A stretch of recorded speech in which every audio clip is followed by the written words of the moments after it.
Pergunta 31. De onde se originam as diversas propriedades da matéria? São modificações que as moléculas elementares sofrem por efeito de sua união em certas circunstâncias. Então, as propriedades da matéria, elas estão relacionadas com como essas moléculas se reagrupam, como elas interagem entre elas. Isso é muito básico, mas nós vamos trazer alguns exemplos aqui para ver se fica mais claro de entender isso.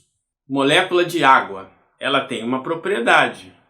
Quais são as propriedades da água? Nós conhecemos. Então, se eu pego um átomo de oxigênio com 2 de hidrogênio, eu tenho água. Se eu pego 3 átomos de oxigênio, eu tenho ozônio. Já são características completamente diferentes. Se eu pego 2 átomos de hidrogênio e 2 átomos de oxigênio, eu já tenho o peróxido de hidrogênio, conhecido como água oxigenada, que já tem uma outra característica, outras propriedades físicas e químicas. Então, essas modificações de acordo com como elas estão agrupadas. Isso é bem básico, não tem o que modificar. E hoje nós sabemos que é exatamente isso. E aí, aqui nós vamos entender, olha lá. Isto em 1857.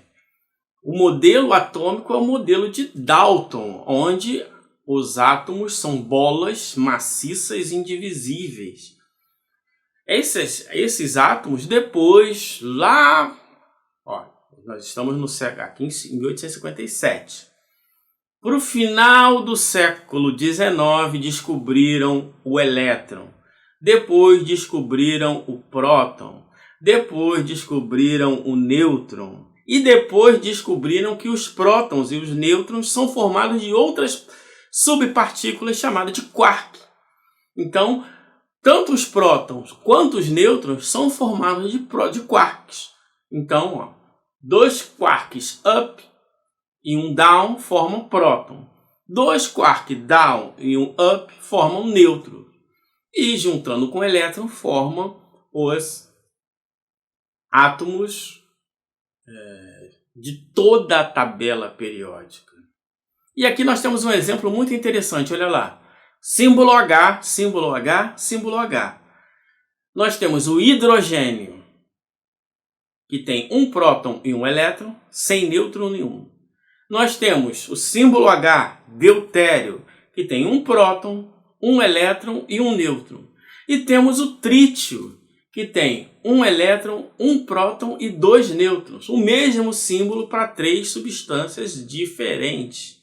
3 elementos, depende também essa questão de molécula e átomo, dependendo do autor, da época, tem conceitos diferentes. Então, agora, nós sabemos, nós espíritas, que essas partículas são formadas de outras partículas mais elementares ainda, que a ciência ainda não descobriu, mas vai descobrir, porque à medida em que a ciência avança, os instrumentos de medição vão modificando, nós chegaremos lá.